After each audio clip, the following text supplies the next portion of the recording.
now for our community update on this Thursday. Joining me now is Green Bay Police Chief Chris Davis. Thank you so much for being here today. So I tried to get some information from you in the break, didn't get much. Let's talk about the drone as first responder. What is it? So this will be a new program that we will be launching, no pun intended, later this year. We secured approval from council for a contract for 2 of these installations, one on each side of the river, and it'll be on top of a city building. And it will allow us to launch a drone remotely that can then fly to the scene of a call. And where this is important is in emergency situations.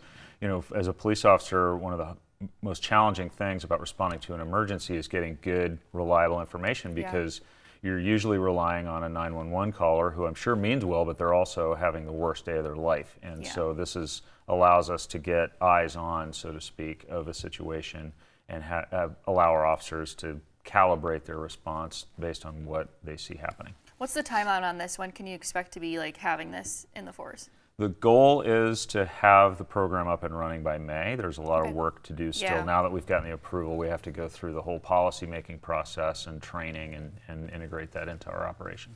And could you talk about, is this in coordination with Green Bay Metro Fire, I understand? It is. Okay. We believe, and obviously let the fire department speak for themselves, but we believe that it has significant benefit to them also for the same reason. Because it can get overhead at an emergency and show responders what's happening in real time.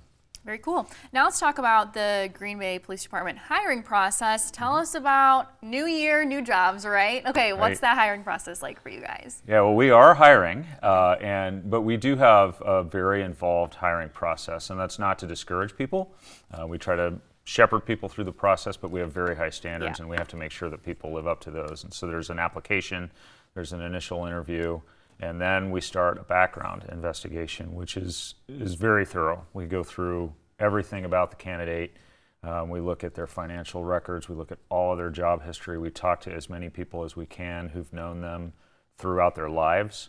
We look at every place they've ever lived. We will visit some of those places, talk to neighbors, and try to get the total picture of that person to make sure that we're hiring somebody who can take on the responsibility of being a Green Bay police officer.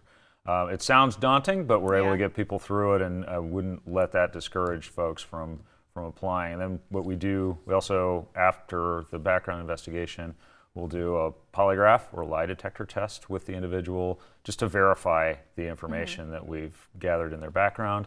And then the last step is a psychological test and a medical test, and then you start.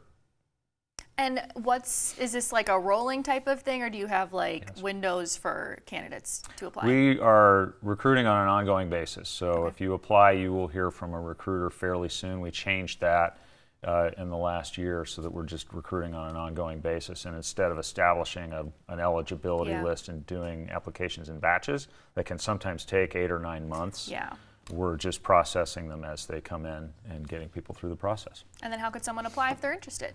Go right to our website, and right there on the front page, there's click the tab that says recruiting, and take you right to where you need to be. Perfect. All right. Thank you so much for joining me today.